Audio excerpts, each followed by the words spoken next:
사도 바울이요 데살로니가 교회 성도들에게 편지를 보낸 겁니다. 물론 사적인 편지가 아니라 하나님의 영감으로 이제 기록한 것으로서 하나님의 말씀이죠. 그러니까 엄밀히 말하면 하나님께서 사도 바울을 통해서 데살로니가 교회 성도들에게 말씀하시는 겁니다.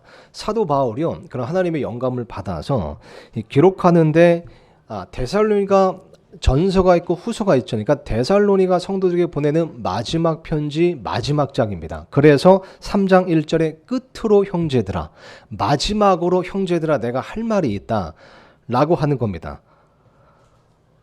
마지막으로 데살로니가 교회 성도들에게 하는 말 혹은 사도 바울의 부탁이 있는데요. 이렇게 나옵니다. 우리를 위해 기도하되. 우리를 위해 기도해줘라. 1차적으로 사도 바울 그리고 사도 바울과 함께하는 사역자들이죠. 동역자들. 그러니까 우리 사역자들을 위해 기도해줘라. 그러면서 주의 말씀이 너희와 함께 있을 때와 같이 자유로운 행로를 가져 영광스럽게 되며 우리를 위해 기도해주면서 우리의 말씀 사역을 위해 기도해줘라. 끝으로 형제들을 하면서 끝으로 부탁하는 겁니다. 또 2절 보니까 또 우리가 부당하고 사악한 사람들에게서 구출되도록 기도하라. 안전을 위해서 혹은 영적 안전을 위해서 기도해 달라고 부탁하고 있습니다. 모든 사람이 믿음을 갖고 있지는 아니하니라. 사도 바울이 이런 기도 부탁을요 데살로니가 교회 성도들에게 이제 하는데 이게 데살로니가 교회 성도들만에게만 한 것은 아닙니다. 데살로니가 전서 말씀 여러분 잠깐만 보겠습니다. 데살로니가 전서로 가보면요 마찬가지로 데살로니가 전서의 마지막 장입니다. 마지막 장 5장 25절에 보면 이렇게 써 있습니다. 앞으로 조금만 넘기셔서요 5장 25절입니다. 데살로니가전서 5장 25절 형제들아 우리를 위해 기도하라. 우리 말씀 사역자들을 위해 기도해 주라 라고 부탁하고 있는 겁니다. 조금만 더 앞으로 가셔서 로마서 말씀을 한번 보겠습니다. 로마서 말씀 로마서 15장으로 한번 가보겠습니다.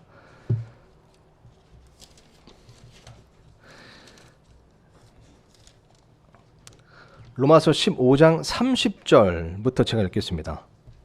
로마서 15장 30절입니다. 형제들아 이제 내가 주 예수 그리스도로 인해 성령의 사랑으로 인해 너희에게 간청하노니 간청이란 단어는 부탁보다 좀 센 단어죠. 쉽게 얘기하자면요. 그러니까 사도 바울 같은 사람이 간청을 한대요. 뭘 간청하냐면 너희는 기도 가운데 나와 함께 분투하며 나를 위해 하나님께 기도하여 내가 유대에 있는 믿지 않는 자들로부터 구출받게 하며 또 예루살렘을 위하여 내가 섬기는 일을 성도들이 받아들이게 하고 그죠? 믿지 않는 자로부터 구출받게 하며 안전을 위해서 기도해달라는 겁니다. 또 예루살렘을 위하여 내가 섬기는 일을 성도들이 받아들이게 하고 섬기는 일, 자신의 사역을 위해 기도해달라는 겁니다. 내가 하나님의 뜻에 따라 기쁨으로 너에게 가서 너희와 함께 새 힘을 얻게 하라. 새 힘을 얻을 수 있도록 기도해달라는 겁니다. 사도 바울이 로마 교회 성도들에게 간청하기를 나를 위해 좀 기도해줘라. 고린도 후서로 한번 가보겠습니다. 고린도서 1장 11절 보면요.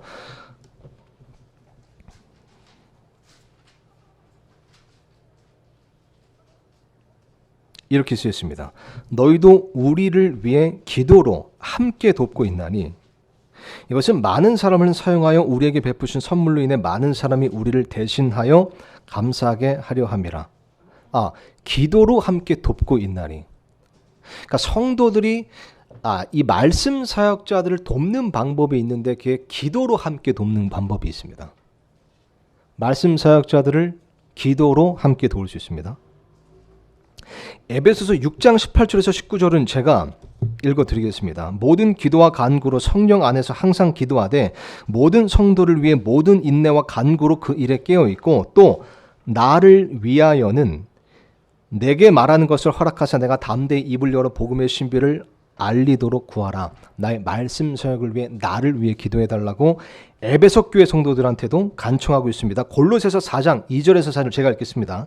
항상 기도하고 기도 중에 감사를 드리며 깨어 있으라.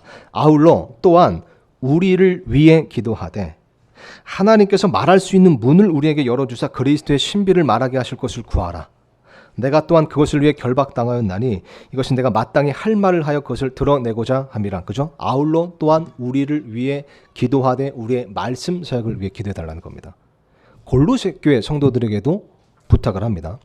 히브리서 13장 18절 보면 이렇게 쓰여 있습니다. 우리를 위해 기도하라. 사실 히브리서의 저자는 미상으로 알려져 있습니다. 정확히 알 수는 없지만 사실 이런 부분 때문에 아마 히브리서도 사도 바울이 기록했을 거다라고 얘기합니다. 근데 여기서도 우리를 위해 기도하라. 우리가 모든 일에서 정직하게 살고자 함으로 선한 양심을 가진 줄 우리가 확신하노라. 말씀 사역자들, 사도들, 목회자들이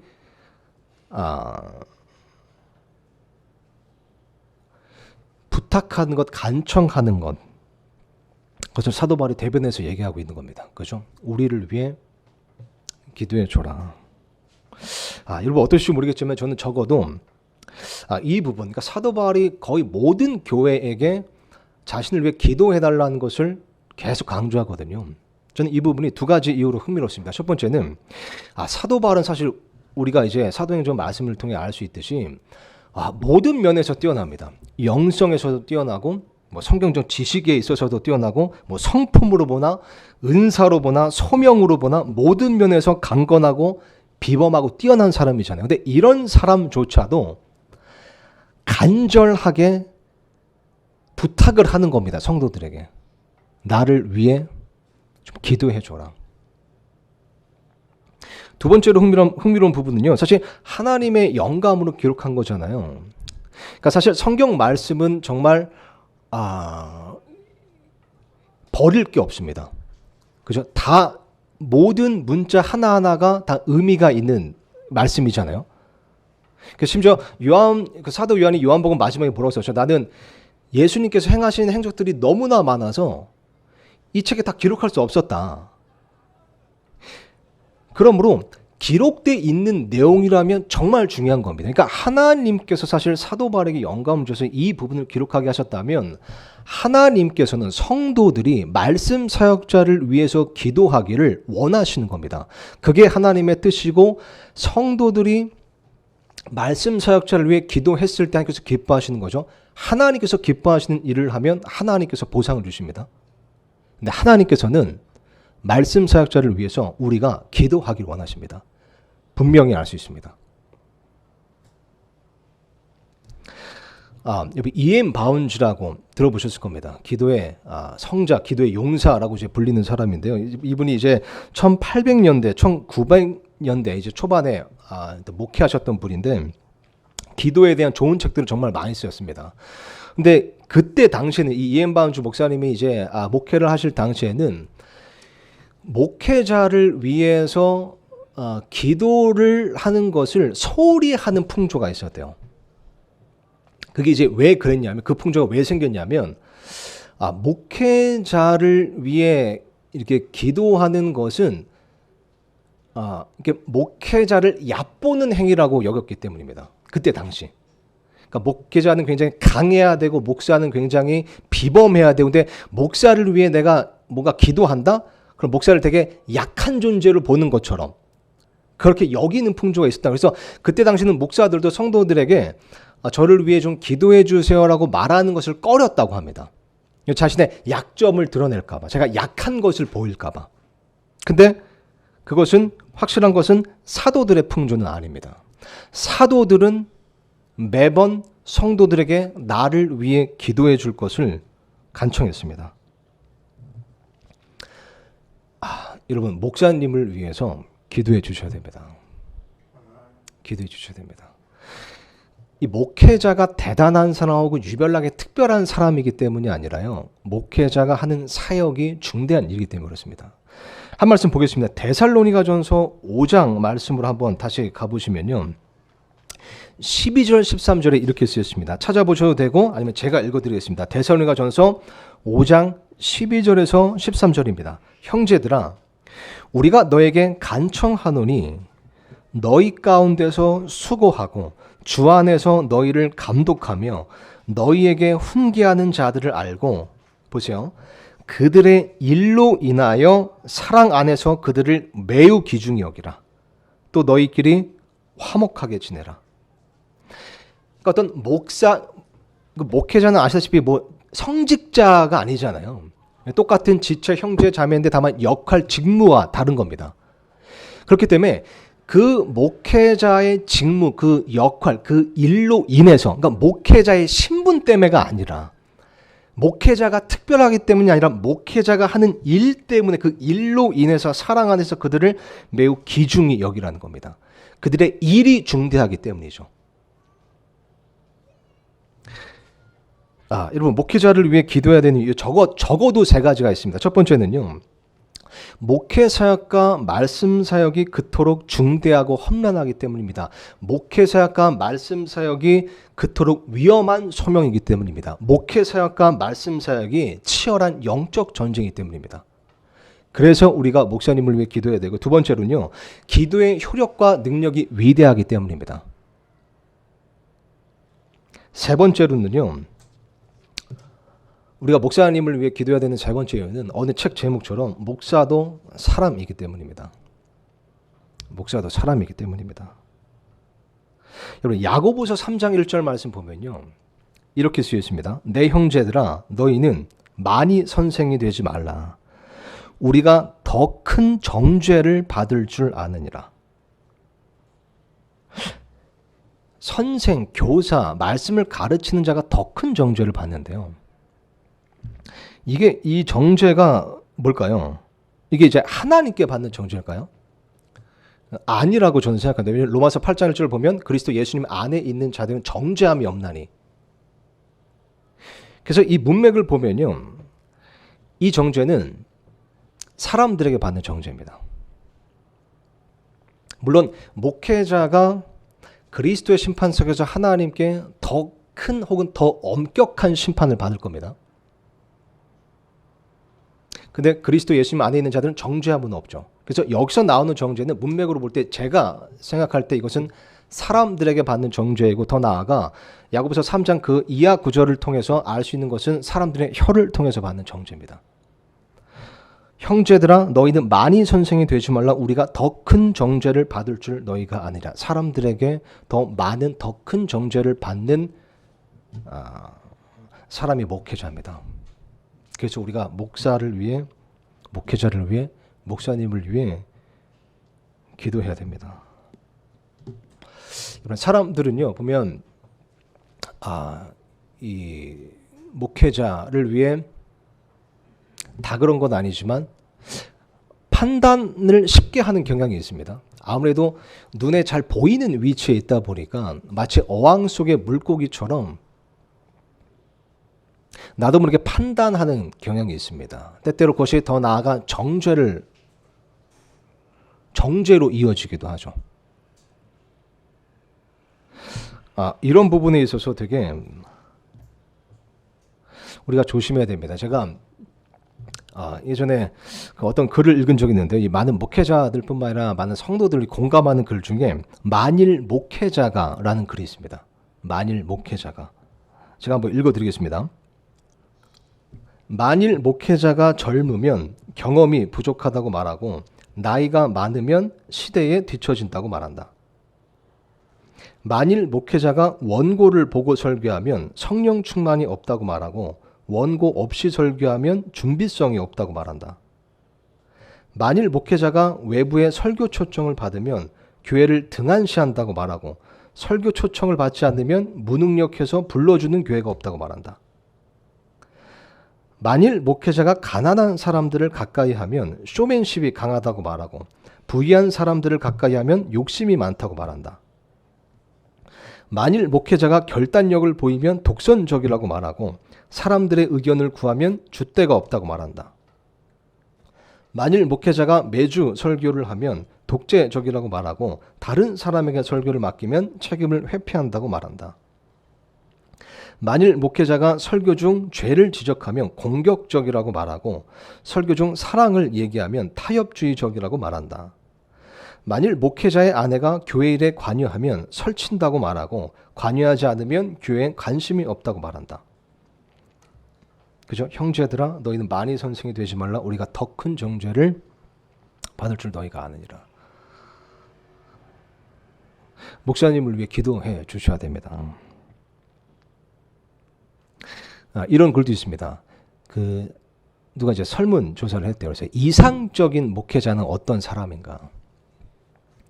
에 대해서 다 이렇게 생각이 다 있잖아요, 성도들이. 그래서 그걸 이제 취합해서 제가 볼 때 이게 좀 이렇게 풍자스럽게 한 유머글 같은데 이런 결론이 나왔다고 합니다.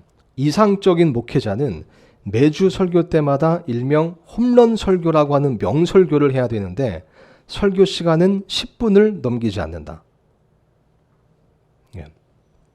명설교를 해야 되는데 10분을 넘기면 안 돼요. 또 이상적인 목회자는 설교 중에 죄는 정확하게 지적하되 절대 누구의 감정도 상하게 하지 않는다. 또 이거 보죠. 이상적인 목회자는 아침 8시부터 밤 10시까지 부지런히 일하되 가족들과 많은 시간을 함께 보낸다. 이상적인 목회자의 나이는 39이되 목회 경력은 40년이어야 한다. 이상적인 나이는 39이어야 되는데 사회 경험은 40년이 된다는 겁니다. 이상적인 목회자는 교회의 굳은 일까지도 도맡아 하되 대부분의 시간을 기도와 설교 준비에 쏟아야 한다. 이상적인 목회자는 옆에서 알려주지 않아도 누가 아프고 누구를 신방해야 하는지 기가 막히게 알아낸다.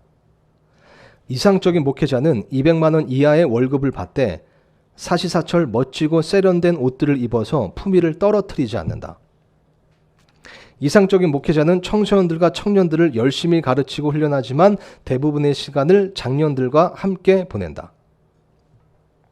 이게 대부분 성도들이 갖는 어떤 이상적인 목회자의 모습인 겁니다. 그러니까 목사도 사람이라는 것을 우리가 이해하지 못할 때가 있습니다.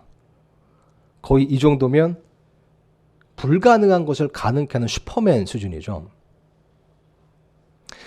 이 목회학에 또 이제 권위자로서 책들을 많이 쓴 이제 레이너라는 이제 그 박사님은요, 이 성도들을 대상으로 이제 그 설문조사를 했습니다. 그래서 목사가 이 목회 사역에 어느 정도 시간을 투자해야 된다고 생각하는가 설문조사를 한 겁니다. 그래서 예를 들면 기도는 한 몇 시간 정도 해야 되는가 하루에, 혹은 설교 준비를 위해서 몇 시간을 목회자가 써야 좀 이상적으로 생각하는가, 신방은 일주일에 몇 시간 정도 해야 되는가, 또 교회 운영 기획에는 또 몇 시간을 또 할애해야 되는가, 이런 부분을 다 이제 설문조사에서 종합해 봤을 때 결론은 그 설문조사의 결과를 가지고 정말 한다면 이 목회자가 쉬는 날 하루 빼고요, 하루에 19시간을 일해야 된다고 합니다. 그러니까 이게 되게 비현실적이지만 실제로 평균적으로 목회자들이 평균 5시간밖에 못 잔다고요. 사실 이것은 뭐 목회자에게만 해당되는 게 아닙니다. 현대인들 다 바쁘잖아요. 정말 잠 충분히 자는 사람도 거의 없습니다. 모두가 바쁘고 모두가 바쁨에 찌들어 있습니다. 근데 목사도 역시 사람이라 바쁩니다. 기도가 필요합니다. 목사도 기도가 필요합니다. 목사도 힘듭니다. 사실 제가 조한규 목사님 이렇게 설교하시는 거 이제 유튜브로 보면요, 그 PPT 다 준비하시잖아요. 또 수요일, 또 일요일 오전, 오후까지 그 설교 한 편 준비하는 게 진짜 사실 고됩니다. 물론 여러분 다 이해하시겠지만요. 정말 그것을 위해서 기도해야 되고, 또 하나님 오늘은 무슨 주제로 설교를 해야 됩니까? 이 교회에 어떤 메시지를 주고자 하십니까? 하나님과 동행해야 되고, 하나님과 어떨 때는 씨름해야 되고, 야곱이 그랬던 것처럼요, 밤새도록 목사님을 위해 기도해 주셔야 됩니다. 기도해 주셔야 됩니다.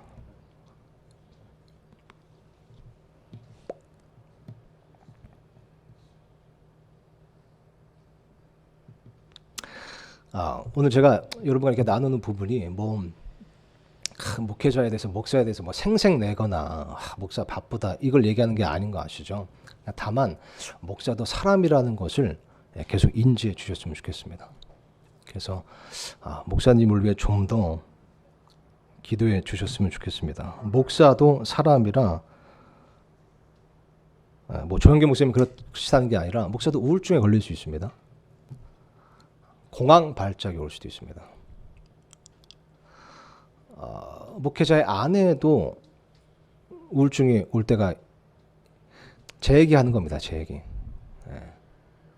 그 목회자의 아내도 보면요, 사실 뭐 우리 독립신뢰교회는 어떤 뭐 사모님 이렇게 하진 않죠. 그래서 뭐 교회에서 사역을 뭐 목회자처럼 맡아서는 직분이 있는 건 아니잖아요. 그럼에도 참 목회자가 교회에 있는 그런 많은 나오미 같은 일들을 이렇게 끌어안느라고 막 안간힘을 쓰는 것을 아둥바둥 하는 것을 옆에서 지켜보는 사람도 굉장히 힘듭니다. 목사님과 목사님 가정을 위해서 꼭 기도해 주셔야 됩니다. 제가 예전에 나는 우리 교회 성도님들에게 형제 자매님들에게 기도 요청하는 것을 주저하지 않겠다, 부끄러워하지 않겠다라고 크게 결심한 적이 있었습니다. 이제 목회를 시작하죠. 혹은 이제 서울 침례가 시작된 지 얼마 안 됐을 텐데요. 그때 당시 굉장히 또 제가 너무 이제 부족하고 연약한 사람이다 보니까 물론 압박 이런 스트레스도 이제 많았고, 게다가 그때 지금은 다행히 감사하게도 하나님께서 오해를 다 풀어주셔서 은혜롭게 다 수습이 됐지만, 그때 당시 되게 그 유언비어가 돌고 있었어요. 저에 대해서. 그러니까 제가 이제 독립을 해서 교회를 세운 것에 대해서 거짓 소문들이 돌고 있었습니다. 근데 저는 어리고 또 다 대선배님들이다 보니까 선배님들이 이렇게 이런저런 소문이 돌고 있을 때 제가 방어할 수 있는 여력이 전혀 없었거든요. 그러다 보니까 그런 거에 또 스트레스를 이제 받았나 봐요. 오늘 이제 공황 발작이 왔는데 이제 새벽이 왔습니다. 그게 일요일 새벽이었는데 아직도 기억나거든요. 새벽 2시에 쓰러져서 땅바닥에 쓰러진 겁니다. 새벽 5시까지 계속 뒹굴었습니다. 벌벌 떨면서요. 공황 발작 한번 인터넷 쳐보시면 아실 텐데, 공황 발작 계속되면 이제 공황장애인 거죠. 3시간 동안 벌벌 떨면서 신음만 하는데, 이게 1시간은 정신없이 꼼짝 못하고 벌벌 떨다가 나머지 2시간 정도는 계속 신음하면서 기도를 했습니다. 그랬더니 서서히 나아지더라고요. 정신을 차리고 일어나자마자 제가 순간 느낀 게 있는데, 첫 번째는 이거 장난이 아니구나. 두 번째는요, 이게 내 힘으로 할 수 있는 게 아니구나, 이 사역이라는 게. 그러면서 제가 여러 가지를 결단했는데 그 중에 하나가 날 위해 기도해 달라는 요청을 주저하지 말아야겠다. 늘 습관처럼 기도해 달라고 요청을 드려야겠다. 목사님을 위해 기도해 주셔야 됩니다. 기도해 주셔야 됩니다. 정말 저는요, 우리 또 저와 이제 저희 교회 이제 성도님들랑 교제해 보면 우리 성도님들 참 삶의 고충이 정말 많습니다. 그러니까 목회자들은 모르는 고충들이죠. 그러니까 세상에 살면서 얼마나 정말 많은 고충들, 여러 가지 고충들, 고민들, 정말 피말리는 스트레스 이런 거 들으면 정말 성도님들 한 분 한 분이 다 어렵게 믿음 생활을 하는구나. 근데 목회자도 성도들이 모르는 겪지 않는 고충이 있습니다. 이게 또 얘기할 수도 없잖아요. 나눌 수 있는 사람도 별로 없어요. 그런 것들은. 목사도 사람이다 보니까 상처받습니다. 그 상처를 이겨내려고 또 끌어안으려고 아둥바둥합니다. 목사가 사실 일주일에 한 번 딱 그냥 설교하는 거 보기 때문에 뭐 몇 번 보기 때문에 다른 날도 얼마나 편안하게 살까 싶은데 꽤 많은 일들이 일어납니다. 아마 영적 전쟁이고, 사실 성경 말씀대로 우리가 살과 피와 맞붙어 싸우지 않고 영적 사악함과 싸운다고 그러잖아요. 사탄은 결코 목회자를 가만두지 않습니다. 편안하게 가만두지 않습니다. 이걸 이해하셔야 됩니다. 제가요 되게 창피한, 저는 이제 일기를 좀 쓰거든요. 요즘에 좀 못 쓸 때도 많은데, 근데 제가 이제 예전에 이 쓴 일기를 이제 찾아서 읽는데 너무 손이 오그라드는 내용이 있었어요. 그때 제가 좀 심적으로 안 좋았나 봐요. 되게 이제 좀 찌질해졌나 봐요. 근데 이제 이런 일기를 내용을 썼는데 좀 이렇게 장황하게 그때 좀 이렇게 좀 센치했는지 밤에 썼는지 너무 장황한데 제가 좀 간추려서 이런 일기를 썼습니다. 오늘 예배가 끝나고 강남에서 누구누구와 상담이 누구누구 이제 제가 익명으로 한 겁니다. 누구누구와 상담이 있었는데 어떻게 하다 보니까 밤 10시까지 이어졌다. 상담이 끝나고 핸드폰을 보니까 부재중 통화가 3개가 와 있었는데 사안이 복잡해서 모든 통화를 마무리하는데 3시간이 넘게 걸렸다. 새벽에 집에 들어와서 소파에 앉았는데 그대로 기절해버렸다. 아침에 일어나니까 카톡이 난리가 났다. 모든 메시지에 답변을 하는데 약 2시간이 걸렸고 메시지를 주고받으면서 이번 주에 미팅 2개가 잡혀버렸다.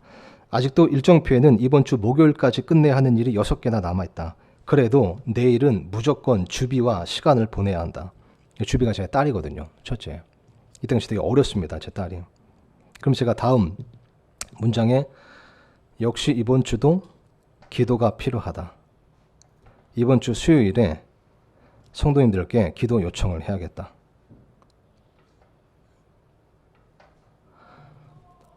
목사도 사람이라는 것을 말씀드리고 싶었습니다. 이렇게 찌질하게 일기 쓰면서 자기 연면에 빠질 때도 있는 목사라는 사실을 말씀드리고 싶었습니다. 아까 말씀드린 E.M. 바운즈가요, 이렇게 말한 적이 있습니다. 한번 들어보죠. 설교자의 눈이 그의 사역의 본질과 책임과 어려움에 대해 더 열려지면 열려질수록 그는 기도의 필요성을 더 많이 보게 될 것이다. 그리고 참된 설교자일수록 그는 기도의 필요성을 더 많이 느끼게 될 것이다. 그는 자신이 기도할 필요성을 점점 더 많이 느낄 뿐만 아니라 다른 사람들에게 기도로서 자기를 도와달라고 요청하게 될 것이다. 목사님을 위해 기도해 주셔야 됩니다. 꼭 기도해 주셔야 됩니다. 아까 점심시간에도 우리 목사님 또 형제님과 잠깐 대화를 나눴지만 이 기쁨 침례교회가 이 지역에서 정말 귀한 역할, 등대 같은 역할을 감당하고 있습니다. 인간의 눈으로 볼 때와 다르게 정말 하늘의 눈으로 믿음의 눈으로 본다면 너무 귀한 교회입니다. 요즘 참 많은 교회들이 문을 닫고 있는 그런 사태가 벌어지고 있는 거 아시죠? 이렇게 든든히 교회가 서 있는 건 정말 감사한 일입니다. 또 그 부분에 있어서 하나님께서 분명 이 교회를 또 이끄시는 우리 성도님들에게 큰 보상을 주실 겁니다. 근데 이 교회를 무너뜨리는 마귀는 1차적으로 영적 리더를 공격합니다. 그래서 목사님을 위해 기도해 주셔야 됩니다. 오늘 본 말씀 보니까 특히 이 2가지를 위해 기도해 주셔야 됩니다. 아까 읽었던 데살로니가서 3장 1절 말씀 보니까요. 그저 끝으로 형제들아 우리를 위해 기도하되 주의 말씀이 너희와 함께 있을 때와 같이 자유로운 행로를 가져 영광스럽게 되면 목사님을 위해 기도해 주세요. 첫 번째로 목사님의 말씀 사역을 위해 기도해 주셔야 됩니다. 교회의 머리는 목사가 아니죠. 교회의 머리는 예수님이십니다. 예수님께서 교회의 주인이십니다. 근데 목회자의 말씀 선포 사역이 무너지면요, 교회는 반드시 영적으로 굶주리게 되어 있습니다. 그래서 목사님의 말씀 사역을 위해 기도해 주셔야 됩니다. 또 2절 보니까요, 또 우리가 부당하고 사악한 사람들에게서 구출되도록 기도하라. 모든 사람이 믿음을 갖고 있지는 아니하니라.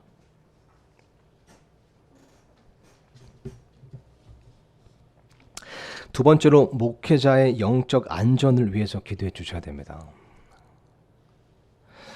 물론 이때 당시 이 사도들, 사도 바울처럼 어떤 물리적인 핍박과 박해는 오늘날 목회자들은 받고 있지는 않습니다. 그러나 아까 말씀드린 것처럼 영적 사악함과 여전히 맞붙어 싸우고 있습니다. 치열한 영적 전쟁을 치르고 있습니다. 여러분, 목회자가 영적으로 결박당하고 무너지면요, 반드시 교회 안에 실족하는 일이 발생합니다. 그래서 목회자를 위해 기도해 주셔야 됩니다. 목사님을 위해 기도해 주셔야 됩니다.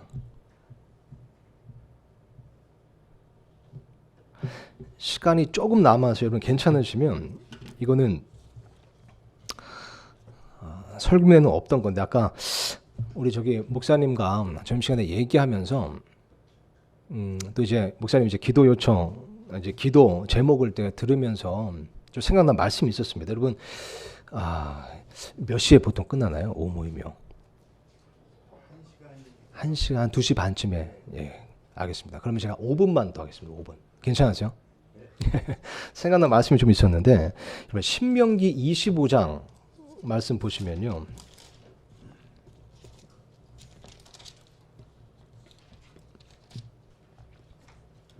이거는 뭐 교리 같은 건 아닙니다. 예, 제가 최근에 이제 묵상했던 것이고 또 어떻게 보면 이제 해석이라고 좀 볼 수 있는데요. 예, 레위 24장 말씀 보면 죄송합니다. 신명기입니다. 신명기. 예, 제가 레위기를 보고 있었네요. 예, 신명기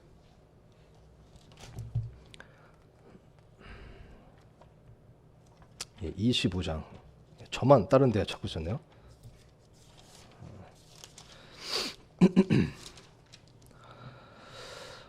율법에 대한 내용이 나와 있습니다. 그래서 이렇게나 저렇게나 이제 명령을 주시는 거고, 특히 이제 사람들 사이에서 이제 벌어지는 일들에 대한 사회적인 법규를 주시는 대목에서 갑자기 4절에 이렇게 말씀하시죠. 너는 소가 곡식을 밟을 때에 소의 입에 망을 씌우지 말라. 갑자기 하나님께서 소를 걱정하시는 건가요? 사람들 안에서 사회적인 법규를 얘기하시다가 소가 곡식 밟을 때 소의 입에 망을 씌우지 말라는 거예요.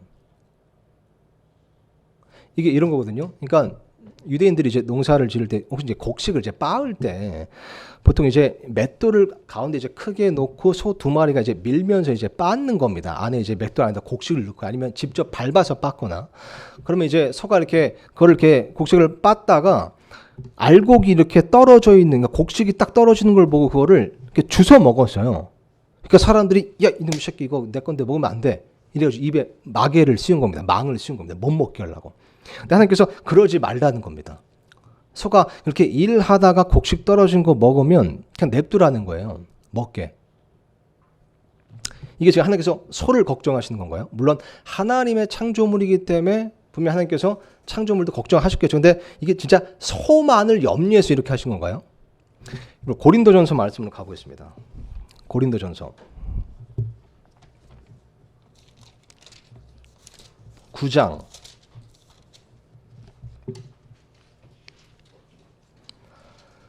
9절 말씀 보면 이렇게 쓰여 있습니다. 여러분 성경 말씀 보면요, 이 점진적 계시라는 게 있습니다. 그러니까 하나님께서 예를 들면 예수님 메시아에 대해서 창세기 3장에서 그녀의 씨가 너의 머리, 사탄의 머리를 상하게 하리라는 이제 메시아에 대한 메시지를 딱 주는데 그것만 딱 들어서는 예수님 어떤 십자가의 구원까지 우리가 생각을 못하죠. 근데 출애굽기에서 6월절 어린 양을 통해 점진적 계시를 한 번 더 계시해 주시고 또 이어서 가면서 이제 복음서에서 이제 그 예수님께서 십자가에 달려 죽으시면서 하나님의 어린 양으로서 주사 죄들의 사면 이루신 그 점진적 계시. 그래서 요한계시록에는 정말 그분께서 정말 재림 때 정말 사탄의 머리를 상하게 하시니 딱 이제 이루어지는 거죠. 그러니까 점진적 계시라는 게 있는데, 그래서 신명기 25장에 이제 그런 말씀을 주시고 고린도전서에 와서 사도 바울이 그 말씀에 대해서 이렇게 얘기하는 겁니다. 9절입니다. 고린도전서 9장 9절 보니까 모세의 율법에 너는 곡식 밟는 소의 입에 망을 씌우지 말라 하고 기록되었는데 하나님께서 소들을 위해 염려하시느냐? 아니면 전적으로 우리를 위해 그것을 말씀하시느냐? 틀림없이 이것은 우리를 위해 기록되었나니 밭을 가는 자는 소망 중에 갈아야 하며 소망 중에 타작하는 자는 자기 소망에 참여하는 자가 되어야 하느니라. 이게 이제 1차적으로는 어떤 이제 목회자, 사역자가 어떤 그런 이제 뭐랄까 어떤 물질적인 지원을 받는 것을 얘기하는 건데 제가 지금 이걸 얘기하는 건 아닙니다. 예, 이거를 지금 얘기하는 건 아니고요. 어쨌든 보니까 지금 신명기 25장에서 하나님께서 소에 대해서 말씀하신 게 알고 보니까 고린도전서에서 사도 바울이 얘기를 이것은 하나님께서 신명기 25장에서 소들을 염려해서 주신 말씀이 아니라 이날 오늘날 이 사역자들을 위해서 계시해 주신 말씀이다라고 얘기하는 거예요. 그러니까 어떤 부분에 있어서 구약성경에 보면요, 소라는 것이 오늘날 신약 시대에 목회자 혹은 사역자를 예피하거나 혹은 사역자의 모형일 때가 있습니다. 구약 성경에 있는 모든 서들이 다 오늘날 사역자의 모형이 되는 것은 아닌데 어떤 문맥이 있잖아요. 어떤 하나님의 일에 대한 문맥이 있거나 어떤 그런 또 하나님을 섬기는 일에 대한 문맥이 만들어졌을 때는 그게 어떤 부분에서 가만 보면 그 소가 사역자의 모형입니다. 자, 이것을 그러니까 우리가 지금 딱 보니까 이 고린도서 9장을 통해서 알 수 있죠. 소가 사역자의 모형이구나. 이걸 우리가 이제 배웠습니다. 자, 이번에는요. 레위기 말씀을 한번 가보겠습니다. 레위기. 자, 이것을 염두에 두시고요.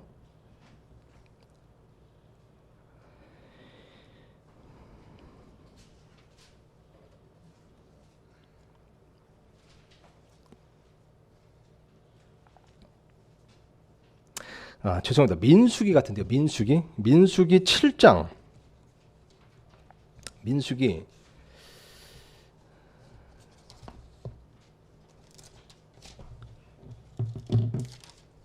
7장입니다. 자, 성막이 만들어진 그런 이제 배경입니다. 그러니까 성막이 첫 번째 성막이 만들어진 거예요. 성막은 위에 있는 것들의 모형이죠. 그러니까 하늘에는 실제로 그런 지성소가 있고 앞에 이제 향도 있고 제단도 있고 다 한 겁니다. 그래서 그 모형대로 성막을 만드는 거예요. 또 이 성막은 하나님의 집이라고 불리죠. 그러므로 교회의 모형이 되기도 합니다. 근데 보세요. 1절부터 읽겠습니다. 모세가 성막을 완전히 세우고 그것에 기름을 발라 그것을 거룩히 구별하며 성막의 모든 도구와 제단과 제단의 모든 기구에 기름을 발라 그것들을 거룩히 구별한 날에 이스라엘의 통치자들 곧 그들의 조상들의 집의 우두머리요 지파들의 통치자로서 계수된 자들을 다스리는 자들이 헌물을 드리니라. 그들이 자기들의 헌물을 주 앞에 가져왔는데 통치자 2명의 수레가 한 대씩이요 각각 한 사람의 소가 한 마리씩이므로 헌물들은 덮개 있는 수레 6대와 소 12마리더라. 그들이 그것들을 성막 앞에 가져오매. 그러니까 이 이스라엘 통치자들이 성막이 딱 지어져 봉헌한 것이 있었습니다. 소 12마리와 수레 6개요. 그러니까 모세가 딱 그걸 보고 야 이거 뭐야 이걸 어디다 써? 이랬나 봐요. 그러니까 하나님께서 개입하셔서 4절 보니까 주께서 모세에게 말씀하여 이르시되 그들에게서 그것을 받아 그들이 회중의 성막에서 섬기는 일을 하게 하라. 사역이죠. 너는 그것들을 레위 사람들에게 주되 각 사람에게 그가 섬기는 일에 따라 줄지니라 하시니 모세가 수레들과 소들을 받아 레위 사람들에게 주었더라. 그래서 성막에서 하나님의 사역을 하는데 혹은 섬기는 사역을 하는데 소 2마리가 수레 하나를 끌으면서 사역을 하고 성막 안에서 하나님의 일을 한 겁니다. 아까 볼 때 소는 어떤 이제 그런 문맥이 만들어졌을 때 소는 오늘날 사역자의 모형이 되기도 합니다. 근데 이 문맥을 보니까 성막에서 일어나는 일이고 하나님의 일을 하고 하나님의 사역을 하는데 소가 쓰인 거 보니까 이 소도 어떻게 보면 오늘날 교회의 이제 사역자로서 또 하나님의 집인 교회에서 사역하고 섬기는 일을 하는 사역자의 모형으로도 볼 수 있겠죠. 자, 소들은 우리가 아까 고린도서 9장 2절, 신명기 25장을 통해서 이해가 됐습니다. 사역자의 모형인 것을. 그럼 여기 나오는 수레는 뭘까요? 혹은 수레에도 어떤 모형이 있을까요? 창세기 45장으로 가겠습니다. 마지막입니다. 창세기 45장입니다. 자, 아까 이 민수기 말씀에서요. 보니까 참 이상적인 것은 소 2마리가 수레 하나를 끄는 거예요. 그죠? 그러니까 소 한 마리가 수레 하나를 끄는 것보다 2마리가 끄는 게 더 많은 짐을 실을 수 있고 더 무거운 것을 들 수 있고 더 빠르게 움직일 수 있겠죠. 신속하게. 자, 왜 창세기 45장으로 갔냐면요. 성경 해석에 있어서 어떤 단어를 볼 때 절대적인 건 아니지만 그래도 그 용어, 그 단어가 성경에서 가장 먼저 쓰인 곳을 찾아보면 도움이 될 때가 있습니다. 그래서 그 가장 처음 쓰인, 그 첫 용례법, 그러니까 첫 번째로 쓰인 곳에서 어떤 용례로 쓰여 있는가를 보면 도움이 될 때가 있습니다. 창세기 45장은요, 이제 요셉, 이집트로 팔려간 요셉이 총리가 됐습니다. 근데 자기를 팔아넘긴 형제들, 그 형들을 다시 만났을 때입니다. 그래서 이제 자신들을 자신의 정체를 처음에는 숨기다가 자신의 정체를 이제 밝혀 내가 당신의 동생입니다 하면서 이제 제외하고 막 감동적으로 이제 울고불고 이제 껴안았잖아요. 그러고 난 다음에 그 소식이 퍼졌습니다. 이집트에. 자, 45장으로 오셨으면요. 16절 보겠습니다. 그 일에 대한 소문, 즉 요셉의 형제들이 왔다는 소문이 파라오의 집에 들림에 파라오와 그의 신하들이 매우 기뻐하고 파라오가 요셉에게 이르되 너의 형제들에게 말하기를 너희는 이렇게 하라. 곧 너희 짐승들의 짐을 싣고 가서 가나안 땅에 도착하거든 너희 아버지와 너희 집안 사람들을 데리고 내게로 오라. 내가 너에게 이집트 땅에 좋은 것을 주리니 너희가 이 땅에 기름진 것을 먹으리라. 이제 너가 명령을 받았으니 너희는 이렇게 하라. 너희는 이집트 땅에서 수레들을 가져다가 처음 등장합니다. 여기서 수레가. 너희의 어린 것들과 아내들을 태우고 너희 아버지를 데려오라. 자, 아까 오전에 이제 로마서 15장 말씀에 따라 무엇인지 전에 기록된 것은 우리의 배움을 위해 기록됐다고 쓰였습니다. 보면요, 이 요셉은 예수님의 분명한 모형이고 예표입니다. 그래서 성경 인물들을 보면요, 요셉만큼 예수님을 닮은 사람이 없습니다. 여러 가지에 있어서. 그러니까 세보면 약 18가지가 예수님과 비슷한 부분이 있어서 예수님의 가장 중요한 모형입니다. 오히려 다윗보다도 더 많아요. 닮은 점이 요셉이. 그러니까 예수님은 요셉은 예수님의 모형이라는 걸 우리가 알 수 있습니다. 자, 근데 보니까요. 파라오가 요셉에게 얘기하기를 내가 수레들을 줄 테니까 그 수레들을 아버지와 형제들에게 보내서 그 사람들을 너에게 데리고 오라고 얘기하는 거예요. 자, 보세요. 수레는 원래 파라오의 것이었습니다. 근데 요셉이 그것을 넘겨받았죠. 그래서 그 수레를 사람들에게 보낸 겁니다. 그래서 그 수레에 사람들을 태워서 요셉에게 올 수 있도록. 우리 성도들은요, 원래 구원받기 전에 마귀의 자식이었습니다. 마귀의 것이었죠. 근데 예수님께서 핏값으로 우리를 사셨습니다. 그래서 예수님께서 구원받은 우리를 세상으로 보내십니다. 그래서 사람들을 예수님께로 인도하도록, 데리고 오도록. 자, 그래서 요셉이 수레들을 보냈는데요. 자, 밑으로 쭉 내려와서, 자, 이 수레가 이제 야곱과 그 집안 식구들에게 갑니다. 요셉의 가족들에게로 갑니다. 25절부터 보겠습니다. 그들이 이집트에서 올라온 뒤 가나안 땅으로 들어가 자기들의 아버지 야곱에게 와서 야곱에게 고하여 이르되 요셉이 아직 살아있으며 그는 이집트 온 땅에 총독이나 하며 야곱이 그들의 말을 믿지 아니하였으므로 그의 마음이 무너져 내렸더라. 요셉의 형들이 아버지 요셉 살아있어요. 이집트의 총독이요 라고 말하니까 믿지 않았어요. 형들의 말은요. 27절 그들이 요셉이 자기들에게 한 말 곧 그의 모든 말을 야곱에게 고하매 요셉이 자기를 데려가려고 보낸 수레들을 야곱이 본 뒤에야 그들의 아버지 야곱의 영이 소생하였더라. 자, 보세요. 중요한 예표 모형이 있습니다. 자, 형들이 자신들의 말로 야곱에게 요셉이 살아있다는 걸 말했을 때 야곱은 형들의 말을 믿지 않았어요. 자기 아들들의 말을. 근데 요셉의 말을 전했습니다. 그리고 나서 수레를 보고 믿었어요. 자, 여러분, 우리가 예수님을 증거하는 데 있어서 우리의 말로 증거하는 데는 분명히 부족함이 있습니다. 반드시 우리는 예수님의 말씀을 전해야 됩니다. 복음을 전할 때요. 근데 세상 사람들은요, 우리의 말은 더더욱 믿지 않습니다. 예수님의 말씀을 전하는데 그 예수님의 말씀을 듣고 수레들을 보고 믿습니다. 즉, 우리가 예수님의 복음을 전달할 때 우리가 어떤 사람들인가를 보고 그걸 믿을 수도 있고 아닐 수도 있다는 거예요.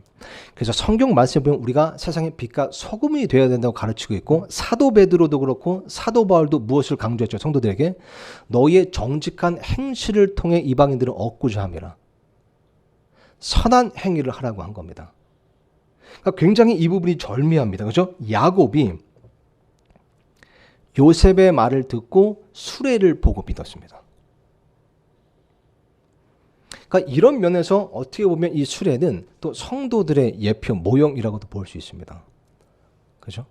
그런 면에서 이 야곱은 또 보면 굉장히 지금 마음이 무너져 내린 실족해 있는 상처 입은 사람이잖아요. 네, 수레를 보고 뭐라고 쓰였습니까? 그들의 아버지 야곱의 영이 소생하였더라. 여러분 이게 성도들의 역할입니다. 교회 안에서도요. 정말 힘들어하고 있는 지체들, 지쳐있는 지체들, 영이 주눅 들어있는 지체들이 있다면 우리가 그런 수레 역할을 해야 됩니다. 성도들이 나를 보고 혹은 내가 하는 말을 듣고 혹은 나의 행동을 듣고 나의 선한 행위를 통해서 그런 지쳐있는 성도들의 영이 소생될 수 있어야 되는 겁니다. 우린 그런 역할을 해야 됩니다. 정말 지쳐있는 그런 영을 소생시키는 성도들. 이 수레처럼. 자, 그렇게 봤을 때요. 아까 민수기 말씀에서 소 2마리와 수레 하나. 이게 하나님의 일, 성막에서 하나님의 일을 하고 섬기는 사역을 했습니다. 그렇게 볼 때 하나님의 집 안에서 가장 하나님을 섬기고 사역하는데 하나님의 일을 하는데 가장 이상적인 모습은 뭐냐면요. 소 2마리가 수레 하나를 끄는 겁니다. 그러니까 소와 수레가 같이 일하는 겁니다. 성막 안에서 소만 일하면요. 들을 수 있는 짐, 이동시킬 수 있는 짐이 얼마 되지 않습니다. 근데 수레를 매달고 끌면요. 더 많은 짐들을 들을 수 있습니다. 소 없이 수레는 혼자 일하지 못합니다. 수레 없이 소는 굉장히 약점이 많아집니다. 그래서 소와 수레가 같이 일하면 좋습니다. 목사님을 위해 기도해 주실 때요. 아까 조영규 목사님도 물론 성도님들과 기도 제목을 나누셨겠지만 소 2마리 그런 조력 사역자도 참 필요합니다. 이게 꼭 목사 안수를 받은 사람뿐만 아니라 정말 그렇게 가르치는 일을 할 수 있고 말씀 사역을 할 수 있는 성도를 섬기는 사역을 할 수 있는 그런 조력 사역자가 필요합니다. 목사님을 위해 기도해 주실 때 조력 사역자를 위해서도 기도해 주셔야 돼요. 계속 끊임없이 기도해 주셔야 됩니다. 조력 사역자를 위해서. 그리고 그 소와 같이 일할 수 있는 수레들이 되어 주셔야 됩니다. 가장 이상적인 모습입니다. 성막 안에 하나님의 집 안에서 일하는 사역하는 모습. 소가 수레를 끄는 거예요. 소가 수레 위에 올라타서 이렇게 가라 저렇게 가라 군림하면 안 되죠. 소가 앞장서서 수레를 끄는 겁니다. 근데 수레도 끌려가면서 짐들을 나눠 쥐어야 되는 겁니다. 그래서 부디 목사도 사람이다라는 것을 인지해 주시고 그럼으로써 목사님을 위해 기도해 주시되 말씀 사역을 위해 또 그럼 물리적인 안전뿐만 아니라 영적 안전을 위해서 정말 치열한 영적 전쟁을 치르고 계십니다. 그것을 위해 기도해 주시고 또 조력 사역자를 위해서 기도해 주시고요. 또 내가 목회자와 함께 일하는 수레가 되어야겠다. 사역자와 함께 사람들을 예수님께로 인도하는 수레가 되어야겠다. 아니면 교회 안에서 정말 지쳐있는 성도들이 있을 때 나 수레를 보고 영이 소생될 수 있는 그런 존재가 되어야겠다. 이런 부분에 함께 힘써 주신다면 기쁨 침례교회 더더욱 하나님의 영광을 위한 열매들을 더더욱 많이 맺을 수 있을 겁니다. 기도하고 마치겠습니다.